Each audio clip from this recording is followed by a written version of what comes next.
கம்போடியாவுடனான எல்லை தகராற்றை முடிவுக்கு கொண்டு வரும் வகையில் கடந்த மாதம் கையெழுத்திட்ட மேம்படுத்தப்பட்ட சமாதான ஒப்பந்தத்தை தாய்லாந்து அதிரடியாக நிறுத்தியுள்ளது.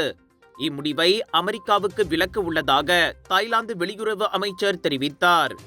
இந்த ஒப்பந்தம் கோலாலம்பூரில் நடைபெற்ற ஆசியான் உச்சநிலை மாநாட்டில் அமெரிக்க அதிபர் டொனால்ட் ட்ரம்ப் முன்னிலையில் கையெழுத்தானது.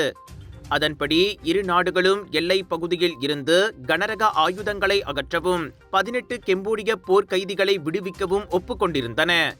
ஆனால் எல்லை பகுதியில் அண்மையில் நிலைமை மோசமடைந்தது. தாய்லாந்து படையினர் 4 பேர் கன்னிவெடியில் சிக்கி காயமடைந்ததை தொடர்ந்து கம்போடியா புதிய கன்னிவெடிகளை பதித்ததாக தாய்லாந்து குற்றம் சாட்டியுள்ளது. அதனை திட்டவட்டமாக மறுத்துள்ள கம்போடியாவோ அது பழைய வெடிமருந்து என விளக்கமளித்தது. இரு நாடுகளுக்கும் இடையில் மீண்டும் பதற்றம் மூண்டிருப்பதால் தாய்லாந்து தனது அமைதி நடவடிக்கைகளை நிறுத்திவிட்டு அமெரிக்கா மற்றும் ஆசியான் தலைவராக இருந்து அமைதி முயற்சிகளை முன்னெடுத்து மலேசியாவுக்கும் விளக்கமளிக்க உள்ளது.